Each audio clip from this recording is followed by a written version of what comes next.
اور اس میں نام آ رہا ہے کوئی شہباز گل صاحب ہیں جو بھونپو ہیں عمران خان کی گورنمنٹ کے، انہوں نے کوئی اپنی بنا کے جلدی سے کمپنی کھڑی کی ہے اور رشیا سے سنا انہوں نے 1500 روپے میں منگا رہے ہیں اور 6000 روپے میں بیچ رہے ہیں۔ جنگ عظیم اتنا مس مینیجر لاہور کے اندر کرونا جو ہے وہ اس کی دیکھ لیں گے کتنی اب جو ہے واپس ایک لہر آئی ہے کہ جنگ عظیم دوم کے بعد جب انہوں نے اپنا یورپ تباہ کر دیا تھا لڑ جھگڑ کے آپس میں، تو اس کی ایک ریکنسٹرکشن کی انہوں نے ایک بنیاد ڈالی۔ السلام علیکم، میں آپ کا دوست چودھری نبی احمد، ترجمان پاکستان پیپلز الائنس آپ سے مخاطب ہوں۔ کافی دن کا ہمارے درمیان رابطہ نہیں ہو سکا تھا، اس کی وجہ سے کافی مصروفیات تھی اس کی وجہ سے، تو آج ہمارا آپ سے دوبارہ رابطہ ہو رہا ہے۔ حکومتی امور کو تو ہم دیکھ رہے ہیں اور معیشت کے حالات بھی دیکھ رہے ہیں، بہت ضروری تھا کہ معیشت کے بارے میں عوام کو اور ہمارے ناظرین کو آگاہی حاصل ہو۔ تو آج ہم آپ سے گفتگو کریں گے۔ ہمارے ساتھ ہیں محترم محبوب اسلم صاحب، آپ ان کو جانتے ہیں، ایکس فارم فنڈنگ کے متعلق بھی موجود رہے ہیں، معیشت پر بڑی گہری نظر رکھتے ہیں۔ تو آج ہم محبوب اسلم بھائی سے بات کرتے ہیں۔ السلام علیکم محبوب بھائی، کیسے ہیں؟ جی وعلیکم السلام نبی صاحب، کیا حال چال آپ کے؟ الحمدللہ، اللہ کا فضل ہے۔ ہم دیکھ رہے ہیں کہ شروع سے لے کے ابھی تک یہ گورنمنٹ آئی ہے، یہ پارلیمنٹ کی بجائے آرڈیننس پر چل رہی ہے۔ تو ہمارے جو موجودہ سربراہ ہیں وہ تو کورونا کے باعث قرنطینہ میں ہے، اور وہیں پہ یہ انوکھا کورونا ہے کہ جو قرنطینہ میں ہوتے ہوئے سب احباب کو ساتھ مل کے وہ گپ شپ لگاتے ہیں، میٹنگیں کرتے ہیں۔ یہ بھی ایک انوکھی بات سامنے آئی، کیونکہ ہم دیکھتے ہیں کہ جو کینیڈا کے وزیر اعظم تھے ان کو کورونا ہوا، یا جو یو کے وزیر اعظم تھے تو وہ ایک ڈفرینٹ سینیریو تھا، انہوں نے آن لائن اپنی کیبنٹ کو جو ہے وہ مقرر کیا۔ تو اس کے درمیان ایک واردات میں اس کو کہوں گا، ایک منی بجٹ آیا جو صدر صاحب نے آرڈیننس بھیجا 140 ارب کے نئے ٹیکس لگے، جس میں دو باتیں بہت اہم ہیں، باقی تو ساری اہم ہیں۔ پہلی بات یہ ہے کہ ڈائریکٹ جو صارفین ہیں ان پر 5.5 روپے سے بڑھ کر بجلی کی قیمت پر یونٹ پڑے گی، اور دوسرا یہ ہے کہ جو چھوٹے دکاندار ہیں پاکستان میں ان کو اپنی دکانوں میں اینٹین ٹیکس نمبر جو ہے وہ لگانا بہت ضروری ہے۔ اور میں سمجھتا ہوں پاکستان جیسے تھرڈ ورلڈ میں اینٹین نمبر جو چھوٹے دکاندار ان کے پاس اتنی انویسٹمنٹ ہی نہیں ہوتی، وہ کہاں سے اس کو رجسٹر کروائیں گے اور کیسے چلائیں گے۔ تو میرا بنیادی سوال یہ ہے کہ یہ کس کی ڈکٹیشن ہے کہ عوام کو مزید بدتر سے بدترین حالات کی طرف دھکیلا جائے، اور ملک کو اس طرح تو خانہ جنگی کی طرف ہم دھکیل رہے ہیں۔ تو آپ اس کے بارے میں ہم بتائیں کہ یہ کیا ہو رہا ہے؟ جی بسم اللہ الرحمن الرحیم۔ دیکھیں نبی صاحب، جو صورتحال ہو رہی ہے نا وہ یہ ہے کہ ہمارے ملک میں عوام کا کوئی ولی وارث نہیں رہ گیا۔ یہ سمپل سی بات سمجھنی چاہیے عوام کو، اگر ان کے سمجھ میں نہیں آ رہی ہے عوام کے تو ان کو باقاعدہ بٹھا کے نا سمجھانے کی ضرورت ہے، جو ہم آپ کوشش کر رہے ہیں کہ آپ کو کوئی ولی وارث نہیں رہ گیا۔ ٹھیک ہے، آپ نے کہا نا کہ یہ ایجنڈا کس کا چل رہا ہے؟ یہ ایجنڈا چل رہا ہے جی استعماری اور عالمی طاقتوں کا۔ ٹھیک ہے، یہ آئی ایم ایف جو ہے اس کے پاس اب 6 ارب ڈالر کے لیے آپ سجدہ ریز ہوئے ہیں، اور وہ آئی ایم ایف جو ہے اس کی اگر آپ ہسٹری دیکھیں کہ وہ کون سے استعماری طاقتوں کا ٹول ہے، مطلب وہ ایک اوزار ہے جو یہ مغربی طاقتیں، خاص طور پہ یورپین یونین اور امریکہ شریف جو ہے، یہ انہوں نے اس چیز کو بنایا تھا۔ عوامی یہ سمجھ لیں کہ جنگ عظیم دوم کے بعد جب انہوں نے اپنا یورپ تباہ کر دیا تھا لڑ جھگڑ کے آپس میں، تو اس کی ایک ریکنسٹرکشن کی انہوں نے ایک بنیاد ڈالی تھی۔ تو تب انہوں نے یہ 3 چیزیں بنائی تھی۔ سب سے پہلے انہوں نے ورلڈ جسے بینک بنایا تھا، ورلڈ بینک کے بعد انہوں نے آئی ایم ایف بنائی، اور پھر اس کے ساتھ انہوں نے ورلڈ ٹریڈ آرگنائزیشن بنائی۔ تو ان سب کے مقاصد جو 3 اس وقت عالمی جو یہ ادارے ہیں، ان کا مقصد 4th مقصد یہ تھا کہ جو یورپ جو تباہ کیا انہوں نے آپس میں جنگ کر کے ورلڈ وار 1 اور ورلڈ وار 2 کے بعد، تو اس کو ریکنسٹرکٹ کیا جائے. تو آپس میں یہ ان کی ملی بھگت تھی, اس کو فیسیلیٹیٹ کرنے کے لیے انہوں نے چیزیں بنائی. تو اس کے رولز ریگولیشن انہوں نے لکھے ہیں. بعد میں انہوں نے جو غریب جو طبقہ ہے, جو ایشیا, جو جسے کہتے ہیں کہ ایکس کولونیلز, جو کالونی تھی ان کی, مطلب پاکستان اور انڈیا شامل ہے, پورا مڈل ایسٹ اور پورا افریقہ شامل ہے, تو اس کو پھر انہوں نے اپنے قبضے میں کیا کہ بغیر فوج ڈالے یہ غلامی کا طوق ان 3-4 جو انٹرنیشنل فائنینشیل انسٹیٹیوشن ہے ان کے تھرو جو ہے غلامی کا طوق ان کے گلے میں ڈالا جائے. ٹھیک ہے جی. اچھا, اس میں سے کچھ جو نیشنل تھی وہ خود مختار تھی, بلکہ خود مختار نہیں, میں تو کہوں گا کہ حمیت والی بغیرت جسے کہتے ہیں نا, وہ قوم تھی. ہم تو بغیرتوں میں شامل ہو رہے ہیں. تو اس وقت پھر چائنا سمجھ لیں, برازیل سمجھ لیں, یہ کنٹریز بھی اس وقت اتنی بڑی نہیں تھی. مطلب برازیل کی مثال لے لیں, کوئی وہ لمبی توڑی کچھ کمپنی نہیں تھی, وہ کنٹری نہیں تھی, اس نے بھی محنت کی ہے ساری. کوریا کی مثال آپ کے سامنے ہے, ساؤتھ کوریا جو ہے, ٹھیک ہے. تو ان ساؤتھ کوریا تو 1964 میں آزاد ہوا, آپ کو بڑی حیرت ہوگی سن کے, اور آج اس کا جو شمار ہے وہ ڈیولپنگ کنٹری سے نکل کے ڈیولپ کنٹریز میں ہوتا ہے. ٹھیک ہے نا. اور وہاں کی جو G D P per capita وہ $35,000 پر پرسن ہے. تو انہوں نے ان ساری چیزوں سے بچا کے اپنی پالیسیز کو ایسا رکھا کہ انہوں نے اپنی جسے اکانومی کو ڈیولپ کیا. اور ہم جو ہے 1947 میں تقریباً 20 سال پہلے آزاد ہونے کے بعد آج ہماری حالت یہ ہے. تو یہ چیز ہمیں سمجھنے کی کوشش کرنی چاہیے کہ جو پالیسی کا آپ رونا روتے ہیں, یہ ہم پالیسی بنا ہی نہیں رہے ہیں. ٹھیک ہے جی. یہ پالیسی آئی ایم ایف جیسی جو طاقتیں ہیں انہوں نے اس حکومت کو کہا ہوا ہے کہ بھائی تم لائن میں کھڑے ہو جاؤ, تمہیں $6 ارب کی کوئی اوقات اس وجہ سے نہیں ہے. آپ کو سمجھنے کی ضرورت ہے نبی صاحب اور ہمارے عوام کو, کہ پاکستان کا جو پوٹینشیل ہے, ٹھیک ہے نا, اس پوٹینشیل سے $6 ارب جو ہے اس کی کوئی اہمیت نہیں ہے, جس کے انہوں نے سجدہ ریز ہو کے اور اس کی ساری جو سمجھ لیں کہ شرائط مانی ہیں. تو یہ شرائط وہاں سے آ رہی ہیں. اور ان کا بڑا سمپل سا سادہ سا آئی ایم ایف کا طریقہ واردات یہ ہے کہ جو پاورز ہیں اس میں دیکھیں, آپ نے بین الاقوامی جو یونائٹڈ نیشن ہے اس میں آپ نے ویٹو کا تو لفظ سنا ہوگا کہ وہاں ویٹو پاور ہے. آپ کو یہ پتا ہے کہ آئی ایم ایف کے اندر بھی ویٹو پاور ہے؟ یہ آپ کو نہیں پتا ہوگا, اس لیے کہ جو آئی ایم ایف کے جو جسے کہہ لیں کہ تشکیل کی گئی ہے وہ ایسی کی گئی ہے کہ اس میں یہ جو ممبر ہیں حضرات, کنٹریز جو ہیں, یہ کنٹریز پیسہ دیتی ہیں. ٹھیک ہے جی. تو جتنا پیسہ یہ دیں گی اسی لحاظ سے ان کی ووٹنگ پاور بڑھتی ہے. ٹھیک ہے جی. اب امریکہ اور جو آپ کی جو یورپین یونین ہے, یہ ملا کے کم از کم ان کے پاس 56% جو ہے وہ ووٹ ہے اس آئی ایم ایف کا, اور اکیلا امریکہ جو ہے وہ 19% ہے اس کے پاس, 29% جو ہے وہ یورپین یونین کے پاس ووٹنگ پاور ہے. تو یہ اکیلے بھی ویٹو کر سکتے ہیں, اور اگر یہ دونوں ایک طرف مل جائیں یورپین یونین اور امریکہ, تو آپ کوئی وہاں بندہ پر نہیں مار سکتا آئی ایم ایف کے اندر. ٹھیک ہے. تو یہ کہانی میں نے کہا نا, یہ گلے میں جو توق ڈالا ہوا ہے, یہ توق انہوں نے, جو ہماری پرانی کالونیل ماسٹر تھے ہمارے, انہوں نے ابھی بھی ہمارا جو ہے نا, جو اپنا پیار ہمارے گردن پہ رکھا ہوا ہے.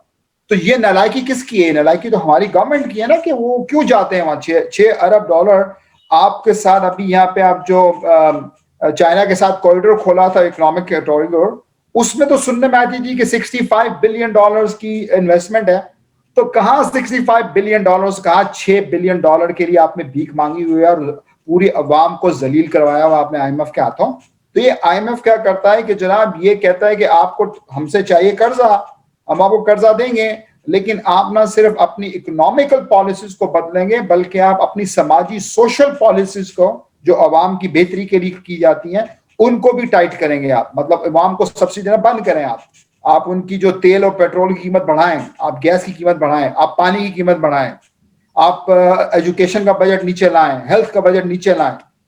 تو یہ ساری جو بدماشی ہے یہ وہاں سے ہو رہی ہے. پلس آپ نے مہنگائی کو قابو نہیں کیا ہوا. وہ ایک علیحدہ کہانی ہے کہ مہنگائی کو جو کنٹرول کیا جاتا ہے نبی صاحب, آپ سمجھیں کہ وہ اسٹیٹ بینک کا جو ہے اولین فرض ہے کو افراط زر یا مہنگائی کو یا انفلیشن کو کم کرے. ٹھیک ہے. یہ اس کا اولین, اس کا مقصد بنانے کا یہ اسٹیٹ بینک کو, کہ بھائی آپ انسان کا بچہ بنیں اور ملک کے اندر افراط زر کو کنٹرول میں رکھیں. اب آپ نے خبر سنی ہوگی کہ انہوں نے ایک آرڈیننس پیش کر دیا جی, جس کے اندر اسٹیٹ بینک جو ہے وہ کہتا ہے کہ مجھے آٹونومی چاہیے, پاکستان کے اندر رہتے ہوئے مجھے کوئی کچھ نہ پوچھ سکتا, نہ نیب پوچھ سکتی ہے, نہ ایف بی آر پوچھ سکتا ہے, مطلب اس کو کوئی پوچھنے والا نہیں ہے. اور وہ جو گورنر ہے, آپ یہ بھی پوچھیں کہ وہ گورنر ہے کس کا. یہ جو میرے خیال میں رضا باقر نام ہے صاحب کا, وہ IMF کا کرندہ ہے, وہ مصر میں مطلب جسے کہتے ہیں ڈپٹیشن لگا کے آیا, وہاں کا بیڑا غرق کیا مصر کا اس نے, اب وہ ہمارے سروں پہ آیا ہوا ہے. ٹھیک ہے جی. یعنی کہ یہ تو دو چیزیں ہو گئی نا جی. جی ایک تو اسٹیٹ بینک جو ہے وہ رول آف لا اس پہ وہ کہتے ہیں نافذ نہیں ہوگا, اور جی جی دوسرا اسی طرح جو ہمارا سی پیک کا معاملہ تھا جس میں ہمارے جو جی آصم سلیم باجوہ صاحب ہیں وہ جی بھی, ان کو بھی وہ بھی مستثنا تھے ہر قسم کے, ان کو بھی نہیں جی پوچھا جی جائے. تو مطلب یہ ہوا کہ IMF اس قوم کو غلام بنانے کی طرف سادے الفاظ میں بالکل اس قوم کو غلام بنانا چاہتے ہیں, اور ان کو پوچھنے والا کوئی نہ ہو, اور بالکل ہماری دیکھیں گورنمنٹ نبی اور صاحب, ہمارے اس کو فری ہینڈ دے رہے ہیں. بالکل یہ آپ نے جو آخری بات کی نا فری ہینڈ, یہ اسی طرف کہانی جا رہی ہے. اور آپ نے سنا ہوگا چاہے مگوئیاں شروع ہو گئی ہیں, اور کچھ تجزیہ نگاروں نے بڑا کھل کے بات بھی کی ہے کہ یہ پرانا برٹش سسٹم کو جو وائس رائے ہوتا تھا نا, یہ وہ والی کہانی ہے کہ آپ اسٹیٹ بینک کا جو گورنر ہے اور اس کی جو ٹیم باقی ہے وہ احتساب سے جسے کہتے ہیں بالاتر ہوگی, وہ کسی کو جواب دے نہیں ہوگی. ٹھیک ہے, مطلب یہ کیا چکر ہے. اور ملک کی جو مالیاتی پالیسی ہے, دو طرح کی پالیسیز ہوتی ہیں ملک کے اندر. ایک فسکل پالیسی ہوتی ہے جو گورنمنٹ اپنے ہاتھ میں رکھتی ہے, اس کے پاس دو ٹول ہوتے ہیں. ٹھیک ہے, میں بھی ایک آرٹیکل لکھ رہا تھا, ہو سکتا ہے میں آن لائن شیئر کروں آرٹیکل کچھ دیر میں. تو فسکل پالیسی جو ہے وہ گورنمنٹ اپنے ہاتھ میں رکھتی ہے. ایگزیکٹو جو ہے وہ کیا کرتا ہے جی, فسکل پالیسی میں آپ جو ٹیکس ہے اس کی کٹوتی کرتے ہیں تو معیشت اوپر آتی ہے, چونکہ لوگوں کی جیب میں پیسہ رہتا ہے, ٹیکس کم دیتے ہیں, وہ پیسہ خرچ کرتے ہیں, تو اکنامک جو معیشت کی رونق بڑھتی ہے. ٹھیک ہے, مارکیٹ میں. اچھا, اسی طرح سے گورنمنٹ جو ہے وہ ایکسپینڈیچر کرتی ہے اپنا. ٹھیک ہے, جو گورنمنٹل ایکسپینڈیچر کہا جاتا ہے کہ وہ پروجیکٹس لے کر آتی ہے, سڑکیں ٹھیک کرتی ہے, پانی لاتی ہے, اسکولوں میں, ہیلتھ کیئر میں, مطلب وہ پیسہ خرچ کرتی ہے گورنمنٹ. تو اس سے کیا ہوتا ہے کہ گورنمنٹ ایکسپینڈیچر سے پیسے کی ریل پیل بڑھتی ہے سوسائٹی میں, جابس کریٹ ہوتی ہیں, تو اکانومی اوپر آتی ہے. ٹھیک ہے جی. اچھا, یہ ایک طریقہ کار ہے. اور اس کو ریورس کرنا ہے, اکانومی بہت زیادہ ہاٹ ہو گئی ہے, بہت زیادہ ایکسلریٹ کر رہی ہے, ایکسپینشن ہو رہی ہے بہت زیادہ, تو پھر گورنمنٹ کیا کرتی ہے کہ اس ٹیکس کو بڑھا دیتی ہے اور اپنے پروجیکٹس کو کم کر دیتی ہے, تو پیسہ نیچے آ جاتا ہے, تو اکانومی سلو ہو جاتی ہے. تو یہ ان کے پاس ایکسلریٹر ہے اور بریک کا کام کرتا ہے فسکل پالیسی. یہ گورنمنٹ کی بات ہو گئی. اب جو فسکل پالیسی ہوتی ہے مانیٹری, جس کو نقدی کہتے ہیں, جو پیسہ جو ہے, ٹھیک ہے جی, روپیہ جو ہے, وہ پیسے کی پالیسی کو مانیٹری پالیسی کہتے ہیں. اور وہ اسٹیٹ بینک کا کلیدی کام ہے اس میں. اور اس کے پاس جو ٹول ہیں کہ وہ مانیٹری پالیسی کو کام کرے, وہ ہے آپ کا سود, شرح سود کم کریں گے, لوگوں کی جیب میں پیسہ آئے گا, لوگ جو ہے وہ پیسہ بینکوں سے نکلوائیں گے, چونکہ بینک سود نہیں دے رہا, پیسہ خرچ کریں گے وہ. ٹھیک ہے جی.